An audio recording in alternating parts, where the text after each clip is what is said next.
자, 오늘 로마서 12장 3절 말씀부터 보겠습니다.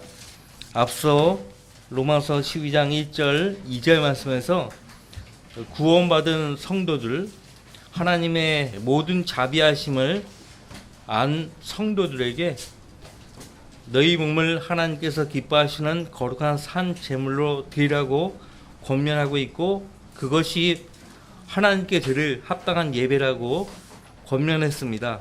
우리 몸을 하나님께 드리지 않는다면 우리는 결코 이 세상과 성별할 수 없어요. 일단은 헌신하지 않으면, 우리 몸이 우리 것이 아니고 하나님의 것이라는 것을 인정하지 않으면 결코 이 세상과 성별할 수 없고 마음을 새롭게 함으로써 변화를 받을 수 없어요. 그리고 하나님의 선하시고 기뻐하시고 온전하신 뜻이 무엇인지 입증할 수 없어요. 자, 3절 말씀, 로마서 12장 3절 말씀, 내게 주신 은혜로 인하여 너희 중 각 사람에게 말하노니, 너희 중 각 사람에게 말한다. 지금 이 말씀은 여기 모이신 우리 성도들에게도 해당되는 말씀이죠. 여러분들 각 사람에게 바울사도가 말하고 있습니다. 자, 자신에 대하여 마땅히 생각할 그 이상의 생각을 품지 말고라고 했어요. 여러분 자신에 대하여 마땅히 생각할 그 이상의 생각. 그러니까 마땅히 생각할 생각이 뭐냐? 우리가 마땅히 품어야 할 생각이 뭐냐 이거예요. 성경은 예수를 깊이 생각하라고 되어 있죠. 예수를 깊이 생각하라.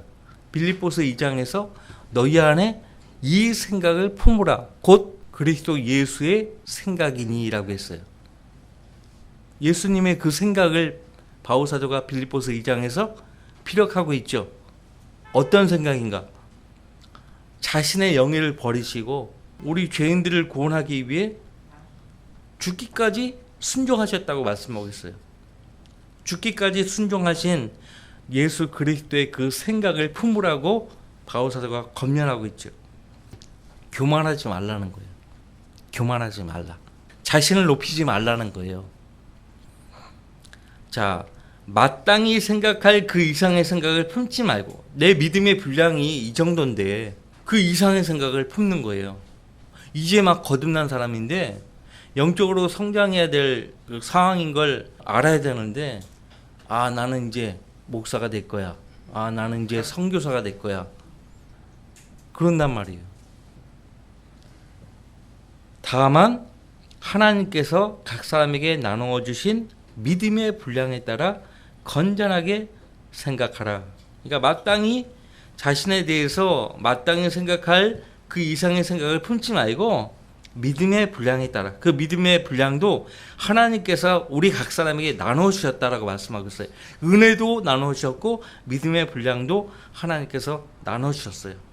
처음부터 큰 믿음을 주시지 않습니다. 하나님이 우리에게 처음부터 큰 믿음을 주지 않아요. 각 사람에게 나누어 주신 믿음의 분량에 따라 건전하게 생각하라. 여기 모이신 우리 성도들 개개인은 믿음의 분량이 다 다르다는 거예요. 그렇죠? 다 달라요. 같을 수가 없어요. 그래서 믿음의 분량에 따라 어떻게 생각하라? 건전하게 생각하라. 이 건전하게라는 말이 영어 성경 보면 sober라고 돼 있어. sober. S-O-B-E-R. 근데 이 sober라는 단어가 여기서는 건전하게라고 돼 있는데, 디도서 2장 6절 말씀에는 신중하게, 그 뜻으로 쓰이고 있어요. 신중하게 행동하라 할 때 그 신중하게 같은 sober예요. 베드로전서에서는 정신을 차리라라는 뜻으로 sober라는 단어가 쓰이고 있어요. 정신을 차리라. 그러니까 한 단어가 여러 가지 뜻을 갖고 있다는 거죠. 우리 한글도 대단히 경제적이고 과학적인 언어입니다. 지금 세계 언어학자들이 우리 한글에 대해서 그 우수성을 높이 찬사하고 있잖아요. 근데 영어도요, 굉장히 과학적이고 경제적입니다. 영어의 한 단어가 800미인이에요. 어느 문장에서는 이렇게 쓰이고 어느 문장에서는 이렇게 쓰이고 그 쓰임새가 다양해요. 그렇기 때문에 한 단어를 천편일률적으로 한 가지 뜻으로만 계속 쓰일 수가 없어요. 자, sober라는 단어가 본문에서는 건전하게, 또 디도서 2장 6절 말씀에서는 신중하게, 베드로전서 1장 13절, 4장 7절, 5장 8절 말씀에서는 정신을 차리라는 뜻으로 쓰이고 있다는 거 우리가 그 상식으로 좀 알아둘 필요가 있고, 개역 성경에는요 건전하게 생각하라 이 말씀을 지혜롭게 생각하라라고 변개시켰어요. 고쳐버렸어요. NIV를 내가 이렇게 보니까 거기에서는 soberly judgment라고 돼 있어요. 그러니까 soberly라는 단어가요 사전적으로 흔히 일상적으로 쓰일 때 냉철하게라는 말로 쓰이거든요. 냉철하게. 근데 우리 신약 성경에는 냉철하다는 그런 의미로 쓰인 적이 없어요. 그래서 냉철하게 판단하라 이런 식으로 NIV는 고쳐버렸어요. 그러니까 자기 입맛에 맞게 고쳐버리는 거예요. 하나님은 한 분이시고 그분이 하신 말씀도 한 말씀인데 사람들이 하나님 말씀에 대한 절대적인 권위를 두지 못하게, 절대적인 믿음을 두지 못하도록 이렇게 다 고쳐버리는 거예요. 번역본마다, 성경 번역본마다 다 다르게 번역이 돼 있으면 어디에다 맞춰야 되는 거예요. 하나님 한 분이시고 그분이 하신 말씀도 한 말씀인데 이렇게 다 다르게 번역해버리면 하나님의 본래 의도가 와전되는 거죠. 와전되는 거예요. 이것을 마귀가 노렸던 것이죠. 하나님의 절대 진리를 상대화시키는 것이에요. 그래서 하나님은 질서의 하나님이신데 사탄은 혼란케 하는 거예요. 혼란이 있는 곳은 항상 마귀가 역사하는 거예요. 그걸 아시면 돼요. 나는 혼란스럽다. 마귀가 역사하고 있는 거예요. 자, 우리 성도들에게 필요한 것은 무엇인가? 우리가 하나님께 늘 감사해야 돼요. 항상 기뻐하라. 모든 일에 감사하라. 쉬지 말고 기도하라. 이것이 너희에 대한 하나님의 뜻이라고 바울사도가 말하고 있죠. 감사가 넘치는 그 생각이야말로 건전하게 생각하는 것이죠. 자, 믿음의 분량이라고 아까 말씀드렸는데 하나님이요 각 성도들에게요 나누어주신 믿음의 분량이 있어요. 그래서 하나님이 내게 나눠주신, 내게 주신 믿음의 분량이 어떠한가? 여러분 자신이 모르면 안 돼요. 여러분 자신이 모르면 안 돼요. 자, 4절 말씀 보세요. 한 몸에 많은 지체를 가졌으나 모든 지체들이 다 같은 기능을 가진 것이 아니니 이와 같이 우리 많은 사람이 그리스도 안에서 한 몸이 되어 각 사람이 서로의 지체가 되었느니라. 자, 4절 5절 말씀은 고린도전서 12장에서도 다루고 있는 말씀이죠. 그리스도의 몸이 있어요. 예수 그리스도가 몸의 머리이시고 그 몸을 구성하는 성도 각인이 지체예요. 지체라고요. 그래서 교회는 신랑이신 예수 그리스도의 신부로 성경에서 묘사되고 있어요. 하나님께서 아담을 잠들게 하시고 잠든 그 사이에 갈비뼈를 취하다가 이불을 만드셨죠. 아담이 깨어났을 때 그 이불을 보고 한 말이 있어요. 창세기. 그렇죠. 근데 그 아담이 이불을 향해서 한 그 말이 바울사도 입을 통해서 신랑이신 그리스도의 신부인 교회를 향한 말로 쓰이고 있어요. 에베소서 5장 보시면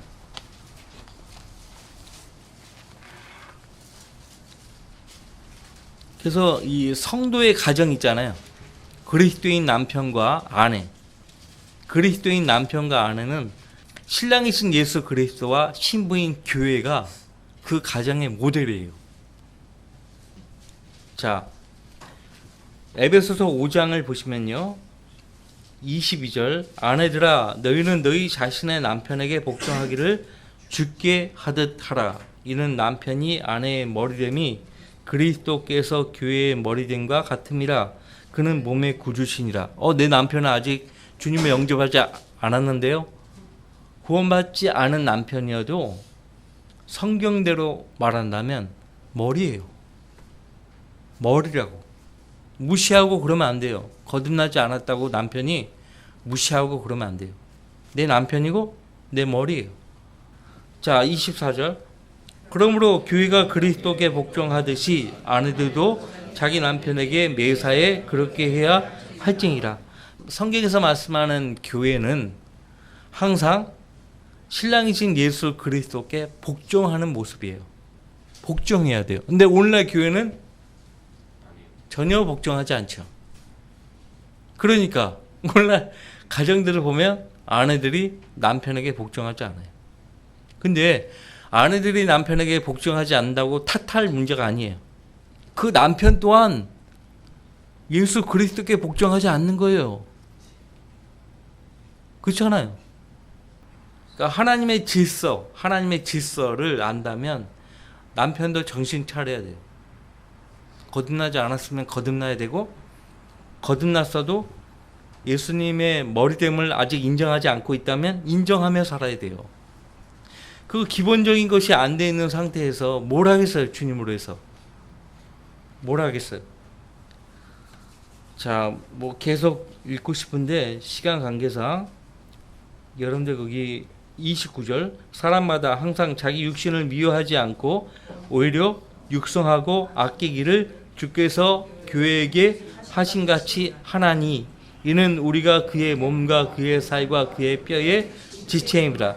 예수님이요, 자기 몸인 교회를 위해서요 육성하고 아끼기를 그치지 않고 있어요. 계속 자신의 신부인 자기 몸인 교회를 위해서 머리이신 예수님은 그 자기 몸인 교회를 육성하고 아낀다. 우리 각 사람이 자기 육신을 미워하지 않고 아끼고 건강으로 해서 건강 돌보고 그죠, 운동도 열심히 하고 그렇게 자기 몸을 가꾸듯이 예수님도 자기 몸인 교회를 육성하고 아끼기를 그치지 않는다. 그렇게 말씀하고 있고요. 우리가 구원받은 성도 각인이 예수님의 몸과 그의 살과 그의 뼈의 지체임이라고 그렇게 말씀하고 있어요. 이거는 눈으로 확인이 불가하죠. 눈으로 확인이 안 되지만은 여러분이 예수님을 구주로 믿고 그리스도의 몸된 지체라고 믿으면 여기 에베소서 5장 3절에서 말하고 있듯이 예수님의 몸과 그분의 살과 그의 뼈의 지체예요. 고린도전서 12장 보세요. 고린도전서 12장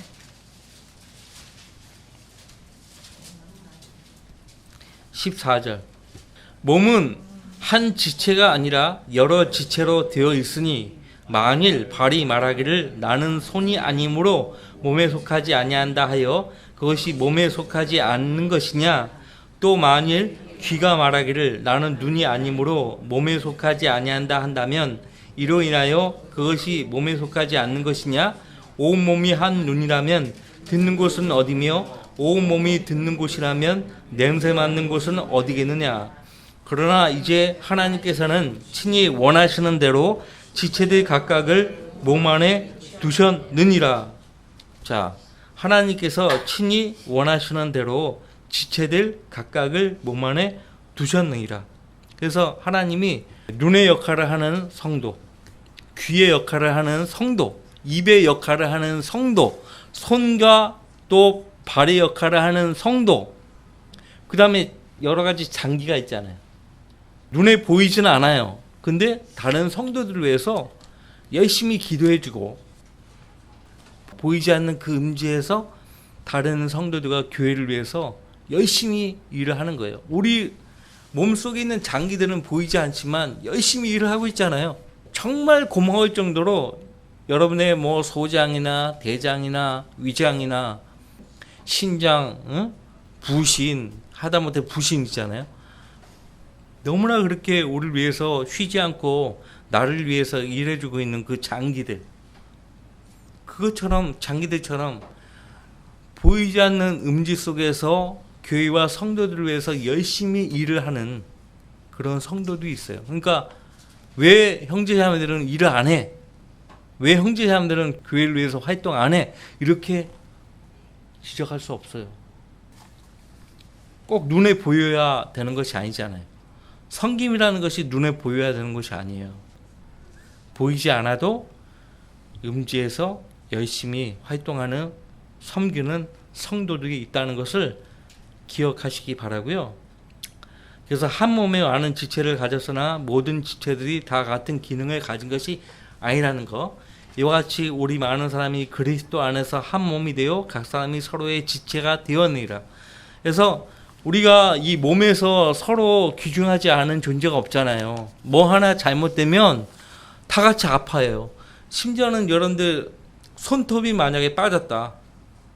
그러면 온몸이 모든 신경이 거기에 빠진 손톱에 모이잖아요. 잠을 설치죠. 뭐 잇몸이라든지 치아가 아프면 며칠 잠을 못 자잖아요. 모든 신경이 거기에 몰려가는 거예요. 모든 신경이 온몸이 아픈 그 지체에 관심을 갖게 되는 거예요. 이것이 우리 몸이에요. 똑같아요. 한 몸이신 예수 그리스도의 몸과 똑같은 거예요. 그리스도의 몸. 그래서 하나님을 모르고 세상에서 죄 가운데 살아갔던 그 세상 죄인이 어느 날 복음을 듣고 예수 그리스도를 구주로 믿게 되었어요. 그래서 성령으로 거듭났어요. 하나님 자녀가 되었어요. 그러면 그 거듭난 그 순간 그 죄인은 그리스도 밖에 있었던 그 죄는 그리스도 안으로 들어가는 거예요. 그래서 그리스도의 몸의 지체가 된 거예요. 얼마나 소중합니까? 그래서 구원받은 성도들은 말씀을 통해서 서로의 소중함을 안다고요. 서로의 소중함을 아는 것입니다. 자, 우리 로마서 12장 6절 말씀 보시겠습니다. 그러므로 우리에게 주어진 은혜에 따라 가진 은사들이 다르니. 자, 앞서 3절 말씀에서 하나님께서 각 사람에게 나누어 주신 믿음의 분량이 있다고 했죠. 6절 말씀에서는 하나님이 우리에게 주신 은혜에 따라 가진 은사들이 다르다라고 말씀하고 있어요. 은사들이 뭐냐? 은사들. 자, 잘 모르시는 분들 잘 들으세요. 은사들은 그리스도의 몸을 이루는 성도 각이니 각 지체가 그 몸에서 기능을 할 수 있도록 성령을 통해 하나님께서 은사들을 주신 거예요. 기능할 수 있는 은사, 선물이에요. 은사란 말이 다르게 표현하면 선물이죠. 근데 영어 기프트가 항상 선물이라고 번역하면 안 되죠. 근데 개혁성경에 보면 영원한 생명을 하나님 선물이라고 해야 되는데 은사라고 해놨어요. 은사라고 해야 되는데 어디에 보면 선물이라고 해놓고 헷갈리게 만들어 놓는 거예요. 구원이라든지 영원한 생명이라든지 이것은 분명히 하나님의 선물이죠. 그런데 이제 그리스도의 몸 안에 들어온 성도들에게 하나님께서 믿음의 분량에 따라 그분의 은혜에 따라 나누어 주신 기능하라고 나누어 주신 선물을 우리는 선물이라고 안 해요. 은사라고 하죠. 영적인 은사들이라고 말합니다. 그래서 은사들이 다르니 예언이면 믿음의 분량대로 예언하고 예언이면 믿음의 분량대로 예언하고 성경에 어떤 사람은 요만큼 보여주시고 하나님께서 어떤 사람에게는 그러니까 어떤 사람이 한 10% 정도 보여주시고 어떤 사람들은 20%, 또 30%, 60%, 100%까지 보여주세요. 아직까지 성경을 완벽하게 이해했다는 사람은 없어요. 러커 목사님도 겸손하게 내가 모르는 말씀이 있다. 500구절 정도 된다고 해요. 성경의 500구절은 내가 모르겠다. 모르겠다고 그렇게 실토하시는 분이에요. 모르겠다 이거예요. 다 안다고 하지 않아요. 러커 목사님도 다 안다고 하지 않았어요. 모르는 말씀들은 모른다라고 실토했어요. 그러니까 100%의 믿음의 분량을 허락하셔가지고 예언을 할 수 있도록 하신 사람은 없어요. 아직까지는 없어요. 휴거되기 전에 누군가가 럭카 목사님 그 딱 체계를 잡아놓으신 건데 그 잡아놓은 그 체계 그 위에서 나는 하나님이 이렇게 보여주셨다 이거 럭카 목사님이 보지 못한 것을 보여주셨다. 그렇게 계시하면 하나님께서 그 사람에게 믿음의 분량을 더 주신 거예요. 또 섬기면 섬기는 일로, 또 가르치는 자는 가르치는 일로, 또 권면하는 자는 권면하는 일로, 구제하는 자는 성실함으로, 지도하는 자는 근면함으로, 자비를 베푸는 자는 즐거움으로 할 것이니라. 모두가 다 섬김이죠. 따지고 보면 다 섬김인데 섬김이면 섬기는 일로라고 했어요. 우리가 오후 예배 시간에도 다룰 텐데 베드로전서 4장 보시면 구원받은 성도 모두가 다 목사나 뭐 성경교사나 교회에서 일하는 사역자들만 하나님의 청지기들이 아니고 구원받은 성도들 모두가 다 하나님의 청지기들이라 그렇게 말씀하고 있어요. 거기 베드로전서 4장 10절 말씀에 이왕 펼쳐봤으니까 8절 말씀부터 보시면 무엇보다 서로 뜨겁게 사랑하라. 이런 사랑이 허다한 죄들을 덮기 때문이니라. 불평하지 말고 서로 대접하며 각 사람이 받은 은사대로 하나님의 다양한 은혜를 맡은 선한 청지같이 서로 섬기라. 만일 누가 말하려거든 하나님의 말씀처럼 말하고 또 누가 섬기려거든 하나님께서 공급하시는 능력으로 하는 것처럼 하라. 이는 모든 일에 예수 그리스도로 말미암아 하나님께서 영광을 받으시게 하려 함이니 그분께 찬양과 권세가 영원토록 있느니라. 아멘. 자, 각 사람이 받은 은사대로, 각 사람이 누구로부터 은사를 받은 거예요? 하나님으로부터. 하나님의 다양한 은혜를 맡은 선한 청지같이 서로 섬기라. 은사를 받은 것은 하나님의 다양한 은혜를 맡았다는 것이에요. 자, 누가 말하려거든 하나님 말씀처럼 말하고, 하나님 말씀은 언제나 진실되고 참되고 의롭고 거룩하고 그렇잖아요.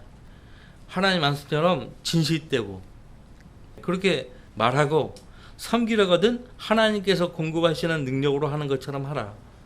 우리가 섬기는데 우리의 힘으로 섬기면 중도를 포기하기 쉬워요. 근데 하나님께서 공급하시는 그 능력으로 섬기면 지속적으로 섬길 수 있어요. 그죠? 지속적으로. 그래서 우리가 주님의 이름으로 모이면 우리는 주님을 먼저 섬기고, 또 여기 주님의 이름으로 모인 사랑하는 형제자매들을 섬기기 위해서 우리가 오늘 만난 거 아닙니까? 그러면 기도하셔야지. 여기 오시기 전에 최소한 하루 저녁에 기도해. 내가 내 형제자매들을 만나면 하나님께서 공급하시는 능력으로 섬길 수 있도록 인도해 주시라고 기도하셔야 돼요. 그러니까 기도하고 교회 오는 거하고 하지 않고 그냥 무방비 상태로 교회 그냥 딸랑딸랑 성경 들고 기계적으로 오는 거하고는 달라요. 우린 교인이 아니에요. 그리스도인들이지. 교회만 열심히 다니는 교인들이 아니에요. 자, 성경대로 하면 되는 거예요. 성경대로. 자, 다시 로마서 12장으로 오시면 교회 안에 정말 보이지 않게 섬기는 성도들이 있는 반면에 또 가르치는 은사를 받아가지고 성도들을 세워주고 독려하고 가르친단 말이죠. 다 기본적으로 섬김이 발로가 되는 거예요. 섬김. 그 섬김은 또 사랑이 발로가 되는 거예요. 아까 베드로전서 4장 봤잖아요. 무엇보다 서로 뜨겁게 사랑하라고. 사랑이 허다한 죄들을 덮기 때문이라고 말씀하고 있잖아요. 그러니까 우리가 우리 안에서 서로 이렇게 뭐 실수하거나 허물이 있다든지 죄를 범했다는 걸 봤으면은 그냥 먼저 기꺼이 용서해 주는 거예요. 먼저 그 형제 자매들이 내가 잘못했다고 뉘우치고 용서를 구하러 오지 않아도 먼저 우리 자신이 먼저 마음속으로 용서하는 거예요. 왜? 여러분이 죄인인 것을 몰랐고 하나님을 찾아와 하나님 저 죄인입니다. 주님 없이는 저는 지옥에 갈 수밖에 없습니다. 저를 용서해 주십시오. 저를 구원해 주십시오. 제게 자비를 베풀어 주십시오. 이렇게 요청하지 않았어도 그 전에 하나님이 그 아들을 이 땅에 보내시고 십자가에 죽게 하셔서 그 아들의 피로, 십자가의 보배로운 피로 이미 우리 모든 죄를 용서해 놓으신 거예요. 이미 하나님은 용서하시고, 그죠? 그 죄인들이 용서를 구하기도 전에, 회개하기도 전에 먼저 용서해 놓으신 거예요. 이것이 하나님의 사랑과 은혜예요. 그러니까 일괄적으로 바울 사도가 하는 말이요. 에베소서 말씀이죠. 4장 32절. 에베소서 4장 32절. 너희는 서로 친절하고 다정다감하며 서로 용서하되 하나님께서 그리스도를 위하여 너희를 용서하신 것 같이 하라. 먼저 용서하라는 거예요. 먼저 용서하라. 복음서에도 예수님이 먼저 용서하라 이거예요. 먼저 용서하라. 자기 눈의 티를 먼저 보지 않고 남의 눈의 티를 먼저 보는 사람들 있잖아요. 용서할 줄 모르는 사람이. 용서할 줄 모르는 사람들은 가만히 보면 아직 용서받지 못한 거예요. 그 사람이. 죄사함 받지 못한 거죠. 다시 이제 로마서 12장으로 돌아와서요. 자비를 베푸는 자는 즐거움으로 할 것이니라. 8절 끝부분에. 자, 자비를 베푼다는 것은 뭐예요? 허물과 실수와 죄를 용서한다는 거예요. 용서하는데 즐거움으로 하라 이거예요. 기꺼이 먼저 용서하라 이거예요. 기꺼이 먼저 용서하고 이왕에 용납할 거라면 먼저 기꺼이 용서 구하러 오기 전에 먼저 기꺼이 용납하고 용서하라 이거예요. 자, 제가 얘기했죠. 어떤 형제 자매가 나한테 결례를 했어요. 결례. 그래서 내게 상처를 줬어요. 자, 오늘 배운 대로 그 형제의 잘못을 먼저 용서하는 거죠. 근데 용서는 했지만, 내 편에서 용서는 했지만 그 형제와 교제는 안 돼요. 교제가 회복되려면, 관계가 회복되려면 어떻게 해야 돼요? 그 형제가, 죄를 지은 그 형제가 내게 와서 내가 잘못했다고 나를 용서해 달라고 그렇게 용서를 빌어야 돼요. 그래야 관계가 회복되는 거예요. 자, 오늘 우리 교회 처음 오신 조남이 아까 최이홍 자매님이, 책미용 자매님. 자, 하나님이 그 아들을 보내셔가지고 예수 그리스도께서 우리 죄인들을 대신해서 십자가에 달려 죽으신 거 알잖아요. 그 피를, 고귀한 피를 다 쏟으신 거예요. 그 쏟으신 그 모든 피로 지금 현재 여기 있는 분, 자매님 포함해서 여기 모든 사람들의 죄뿐만 아니라 앞으로 태어날 모든 사람의 죄까지 다 용서하신 거예요. 믿으시죠? 그래요. 의심 없이 믿으신 거예요. 자, 그럼 구원 받은 거예요. 구원 받은 거 어려운 게 아니에요. 주님이 나를 용서하셨으면 내가 믿는다 이거예요. 의심하지 않고. 나를 용서하셨다 이거예요. 의심 없이 믿어요. 설마 예수님이 나를 위해서까지 죽으셨을까? 의심한다고요. 설마 예수님이 나를 위해서 죽으셨을까? 그래, 다른 사람들을 위해서 죽으셨다고 생각하지만 설마 나까지? 이런 생각하고 있어요. 그 사람은 구원 못 받는 거죠. 아, 나를 위해서 죽으셨군요. 나는 마땅히 죽어서 지옥 가야 하는 죄인인데 나를 구원하기 위해서 나를 대신해서 죽으셨군요. 죄값을 치러주셨군요. 이것을 믿고, 아, 감사합니다. 저를 구원해 주셔서 감사합니다. 먼저 저는 죄인입니다. 저를 용서해 주십시오 하잖아요. 저는 죄인입니다. 저를 용서해 주옵소서. 그러면 하나님과 나와 관계가 회복이 되는 거예요.